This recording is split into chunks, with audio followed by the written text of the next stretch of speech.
Hi everyone, I am a research engineer at Helsing, and I'm here to tell you about our work to build the first AI flying a production fighter jet. So, AI agent activated. Right enter. I never get tired of this video, so you might see it a lot. But so if I tell you fighter pilot, what do you picture? You most likely have in mind Top Gun. You're thinking of dogfight, where two fighters are close to each other, they turn hard, they can see each other through the canopy and spot the enemy with their own eyes. But this version of warfare, of air combat, doesn't really exist anymore. It's no longer a visual flight, it's an information flight. Fighters don't see each other. They're 10,000 meters in the air, hundreds of kilometers apart. They can only see the other through like the sensor. They're looking at their screen, managing sensors, and finding patterns through the noise.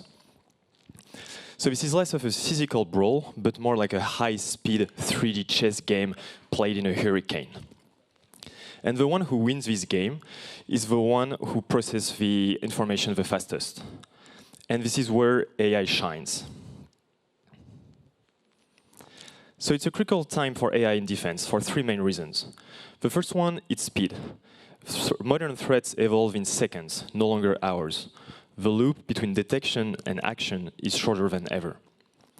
The second one is cognitive overload. As in regular civilian life, we're overwhelmed by data. Sensors can process terabytes of information, and way too much than what a human pilot can monitor in the heat of a combat. And the third one, and the reason we're all here today, is because AI is getting real. It's no longer a buzzword, it's changing the way decisions are made in every industry. And in the military, it means evolving from simple automation to intelligent agents. And as John Healey, the UK Secretary of Defense, phrased it, adversaries must know that we have the ability to innovate at a wartime pace. And this brings us to Centaur, our AI copilot for air combat. So why focusing on air combat? Because it meets all the criteria of high-stakes decision-making. It is extremely complex, the cognitive overload is enormous for pilots, and pilots are forced to make life and death decisions in seconds. So let's talk more about what BVR engagement looks like. Imagine yourself in a... So BVR stands for Beyond Visual Range, when you cannot see the enemy through your own eyes. Imagine yourself in a cockpit. You're flying towards a group of hostile fighter jets. You know they're trying to harm you, but you don't know exactly where they are. You only see a dot on your radar screen. You have partial observability. And also, you need to make a plan and adapt this plan as the enemy moves. You need to get in the best positions while avoiding enemy missiles. So BVR is very tough. It combines chess, where you need long-term dependencies and anticipation, and poker, where you have partial observability. You have to predict, you have to guess, you have to bluff, and you have to bet on probabilities. And you need to play this chess-poker game while doing 9G maneuver, collaborating with allies without explicit communication, and fearing for your life.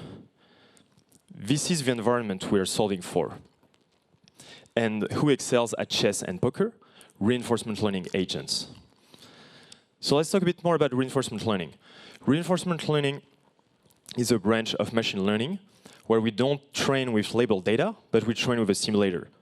We receive a positive reward when the agent wins and a negative reward when the agent loses. Reinforcement learning has a lot of growth over the last 10 years. Starting in 2017, when with AlphaGo, it showed that RL agent can enter long-term dependencies and be able to beat world champions.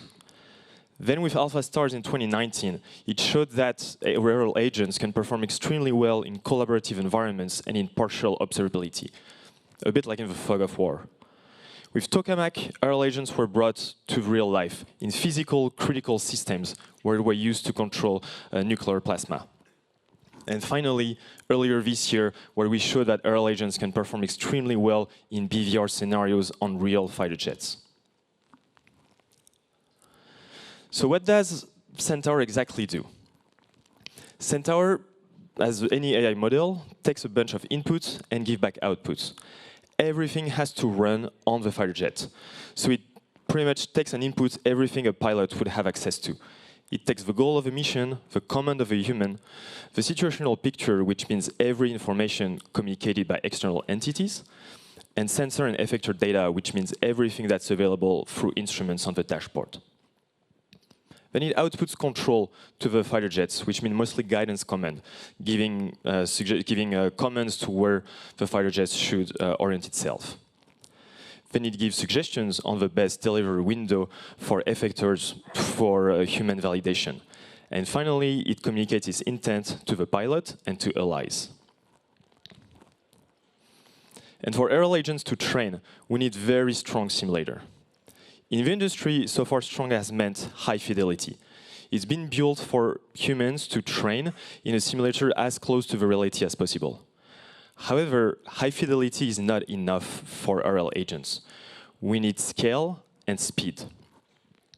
Therefore, we built our own AI-first simulator, a simulator that is highly configurable, can scale largely, and can be sped up many times faster than in real time. It allows us to compress decades of flight engagements into a few days of training. And this is critical to get to the scales needed for the training of reinforcement learning agents. So what does our agent do in simulators? They train. And by training, we mean they train on very large scale. So they play against themselves and different versions of themselves in millions and millions of engagements. They don't have access to any existing VR engagements. They've never seen how humans play. They just discover it in the simulator and explores the edge of their world. They fail, they adjust, and they learn. And they evolve from random noise to tactical expert. And they learn really well. Here you can see in this video a high-level view of a 1v1 BVR engagements.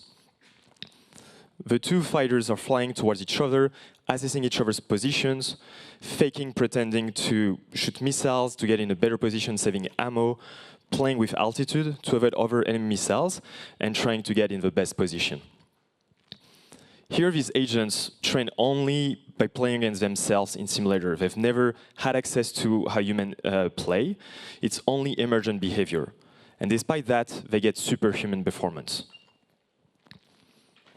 So can we just bring this AI to a fighter jet? Almost. First, keep in mind that this is a highly confidential environment. We don't have access to a lot of information on these fighter jets.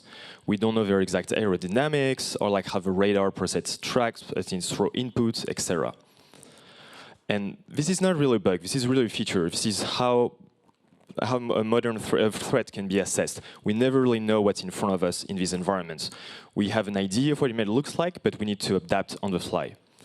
And therefore, we don't train these agents in the higher fidelity simulator possible.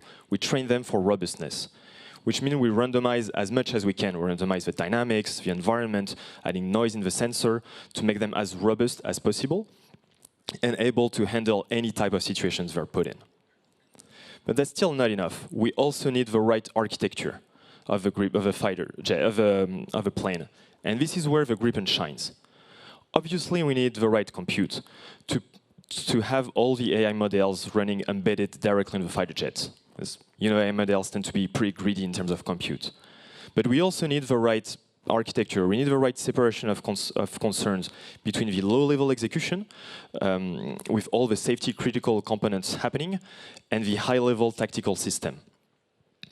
We also need very strong low-level control loops, which means a very strong guidance system to perfectly control and handle the plane, or like the right filtering to get the right informations of radar and other types of sensors. We need all these very strong low-level systems, these critical and certified safety systems for the AI agents to perform at its best and focus on what it does best, which is high-level strategy, the chess and the poker.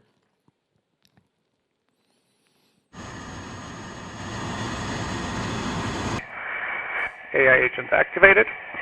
Right enter. And by putting all of it together, this is how we can fly and put an agent into a fighter jet. Here's is a flight test we've done with Saab earlier this summer in Sweden, in Lidköping. On the other side of the map, there's another manned fighter jet that here our AI agent detected and is adjusting his guidance and his plan to make the best reaction according to what it has in front of it. So really, by solving these challenges of partial observability, long-term dependencies, and transferring to real life, we're building much more than just like a better autopilot. We're really building a capability that can innovate at a wartime pace. By putting a grandmaster in the cockpit, we're ensuring that when the moment comes, the human pilot has the upper hand. And if you're excited about these type of challenges and by our mission at Helsing to serve our democracy, please come and see me after the talk. Thank you.